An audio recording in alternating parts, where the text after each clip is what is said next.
over the course of the COVID-19 pandemic, we've become more conscious about hygiene and sanitation than ever before, with wearing masks, using hand sanitizers, single-use disposables, and receiving deliveries bundled in layers of wrapping. By increasing our use of plastic, we're keeping our hands clean, but the opposite is true for the environment. Our streets, beaches and oceans have been flooded with plastic waste during the COVID-19 pandemic, adding to the plastic pollution problem the world is already grappling with. Experts are warning fast action is needed, and today we welcome two guests to discuss how to beat this pandemic plastic and move towards sustainable consumption. Joining me is Dr. Rachel A. Madel, Fellow in Energy and Environment at the Baker Institute for Public Policy at Rice University. It's good to see you. Thanks for having me. We also connect with Julie Anderson, CEO of Plastic Oceans International, joining us from Los Angeles. Thank you so much for joining us. Thank you very much. It's great to be here. Well, let's start with you, Rachel. So, in what ways has the COVID-19 pandemic been contributing to this global waste problem that we've been tackling for years and years? Well, I'll first say that even prior to COVID, there were existing obstacles that compounded the waste in the recycling industries. And we've seen that from China's import ban that was instituted in 2018. And this really exposed our dependencies on exporting schemes. And here in the United States, it highlighted our lack of domestic capacity, infrastructure, and technologies to manage waste within our own borders. And so the pandemic was yet another reminder of just how entangled our supply chains are and how ill-prepared the world was to manage through the waste issue. So considering the widespread panic purchasing that we saw early on from households, all of these products are eventually going to migrate to the waste sector at the end of their useful lives. And so we've already seen an uptick in municipal waste resulting from people working from home, and also a decrease in commercial tonnage because of the closure of businesses. But along the lines of businesses that are coming back online, there is an uptick in the demand for acrylic plastic and plexiglass as protective barriers. And so this has risen sharply. And this is just another waste stream that's eventually going to enter the end of life pathway. But given its nascent technologies, the chemistry of this plastic is not readily recyclable. So there's other sectors that we've seen increase in waste, and that's single-use plastic from the restaurant industries that have shifted their models to take-out models.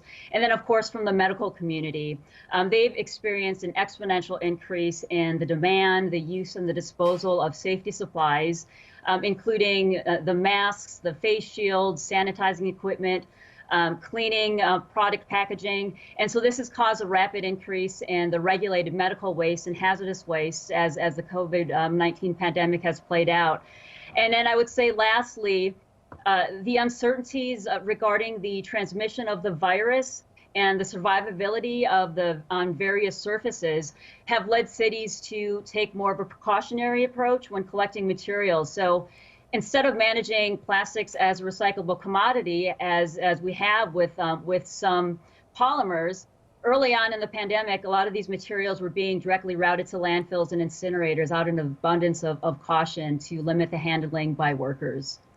That's why a UN agency predicts that about 75% of this waste is going to be flooding our landfills and oceans. And while disposable masks, we've seen sales of them hit the billions this year. And while, Julie, disposable masks, they do contain plastics, which of course pollute water, and that harms wildlife in our world. And well, could you explain this process and how COVID-19 has impacted efforts to reduce disposable plastic? Ultimately, the reason we really want to end plastic pollution is because when plastics get into our environment, they cause multiple issues. And one of them is entanglement. First, we are seeing wildlife. They become entangled in the plastic bags. They're getting entangled with fishing lines. And with COVID-19, they're now getting entangled with face masks and disposable gloves and face masks. And the next level of the second problem with plastic is that it continuously breaks down into smaller pieces. When it's in the oceans due to the sun, the ocean currents, and what happens is that it breaks down, it's ingested by different wildlife, birds, dolphins, whales, and we've seen these animals ingest them to where it prevents them from actually taking in real nutrition, where they end up starving to death. And the third problem with plastic, once it arrives into the environment, it breaks down into very, very small pieces of plastic called microplastics, where they can then end up existing for an infinite amount of time, acting like sponges, where they adsorb different chemical pollutants and chemical waste that are found in the environment. And when these pieces of plastic are ingested, they then are transferred from that piece of plastic into the food chain and further eaten and ultimately consumed by humans. Well, Rachel, 5 years ago, McKinsey predicted that on current trends, the way we're going, the global quantity of plastic in the ocean could nearly double to 250 million metric tons by 2025. And that's 1 ton of plastic for every 3 tons of fish. That's a scary ratio there. And, well, has the situation gotten any better in recent years? I mean, what's your projection for going forward? Well, from what we know, plastic waste is expected to triple by 2040, and looking at what we produce now annually, 400 million tons, which could conceivably migrate to the natural environment at the end of its life if we don't have advancements or interventions in collection of these specialized polymers. And so if we look over the past decade, the U.S. petrochemical industry has invested over $200 billion in plastic production. And China alone has invested over $100 billion in crude to chemicals projects. And this has been over the next 5 years. And when we look at the oil industry, they're looking at diversification in chemicals. So when we examine these investments from the oil majors, it shows that the refiners are shifting production mix and investing in petrochemical assets. So this is all largely driven by consumer demand and our desire for convenience and portability and lightweightness and other features, features which consequently result in low quality, complex and mixed polymers that are impossible to recycle within our current mechanical systems. And so assuming that the China import ban, is 100% intact, we're going to see 100 million tons of plastic waste that's going to be displaced in countries that used to export to China and Southeast Asia. And knowing that the world has never achieved a recycling rate of greater than 9% for plastics indicates that we have to make significant systemic changes if we want to change the situation. And when I examine data since the 2018 China ban, what I see is that there's continuous rerouting of illegal waste shipments to emerging import countries, mainly in South and Southeast Asia, and to a lesser extent in Eastern Europe.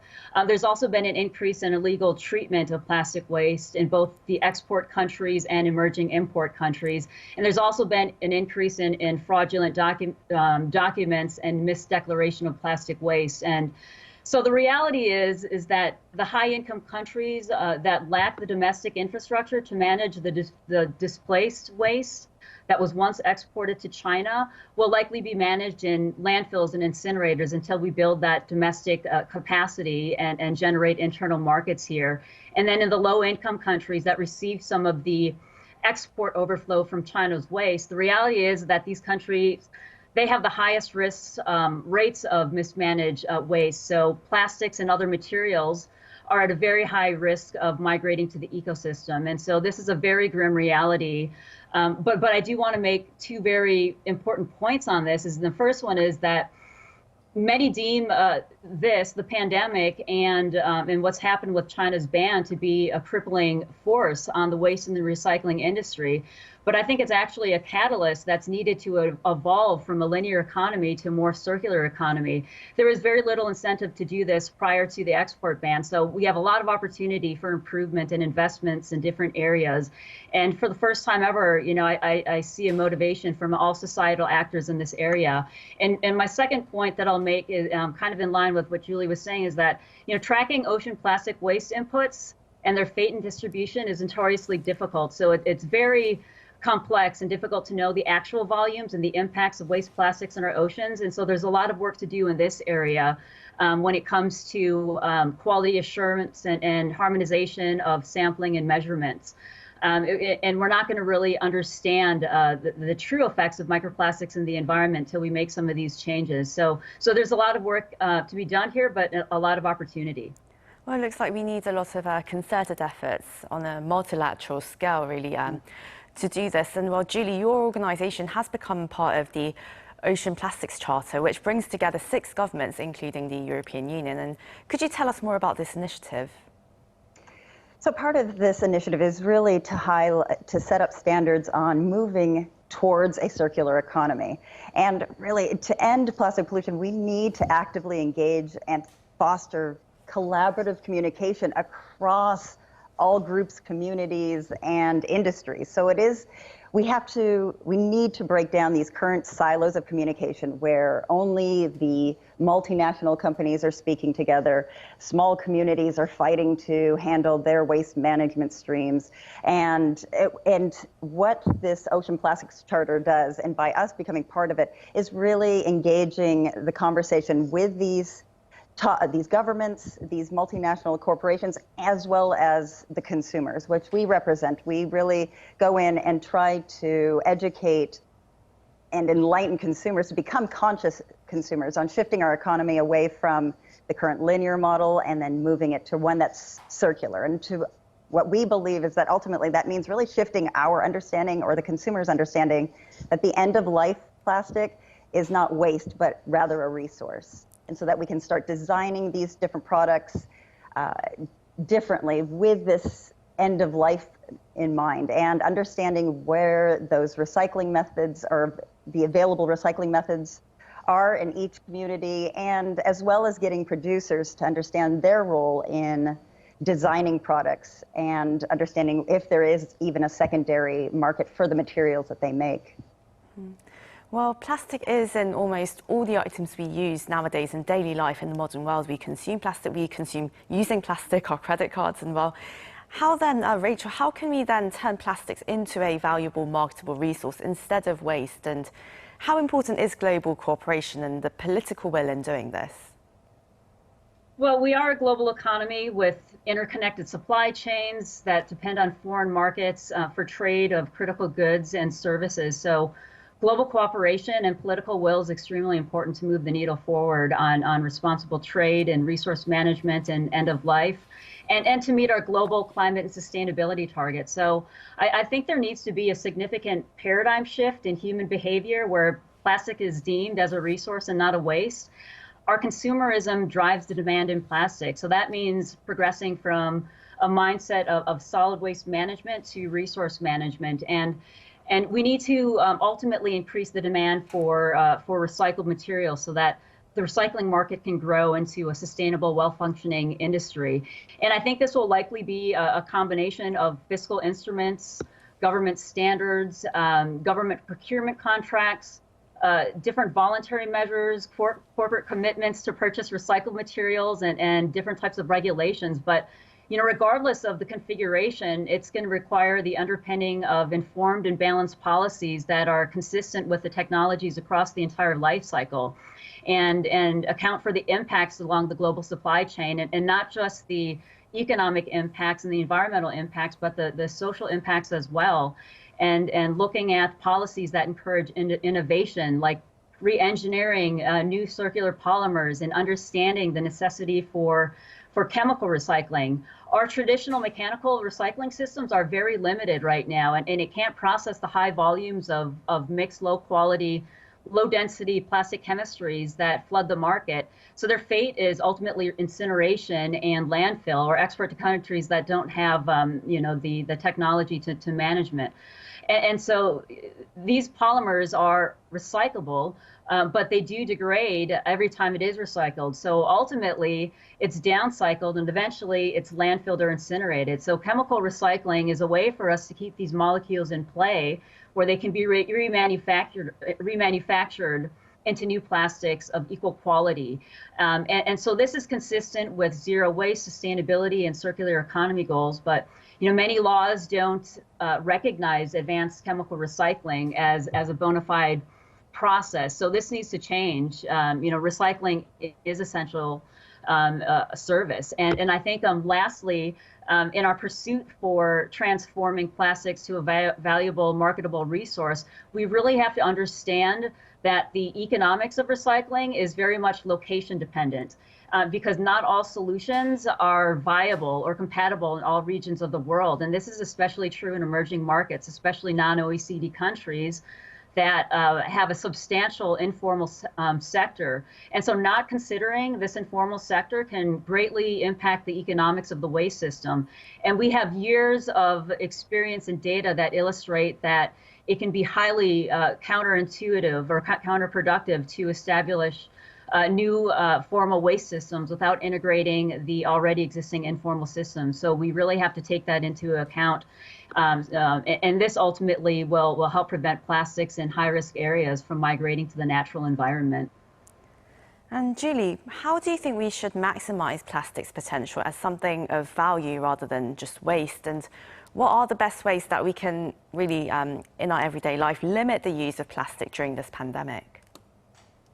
I think the key, and I think Rachel touched on this, is it's their recycling and the value of plastic is dependent on location. So it really comes down to producers' understanding of and how they design the material, and really having producers ask the questions: what are the recycling capabilities within their location, and is there a demand for that, a secondary market for the material once recycled in their location? Even if everything is recyclable and nobody wants to buy the secondary product, it's still not useful. And so it's really good and educating the producer on that level. Secondly, it is the consumer's responsibility to understand that they can refuse and reduce their single-use plastic, because it really isn't recyclable. Single-use plastics, it tends to degrade and doesn't have a long secondary life. And the second thing consumers can do is really continue to reuse items and find things to replace those single-use types of plastics. And I think really what's the most important about what conscious consumers can do is by continuously asking ourselves, where did this plastic come from and where will it go within our community?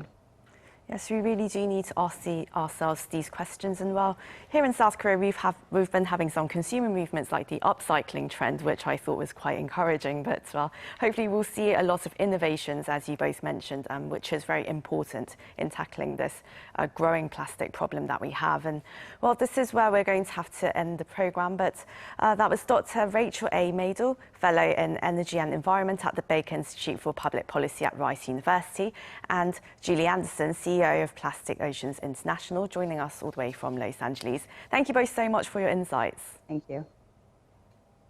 Thank you for having us.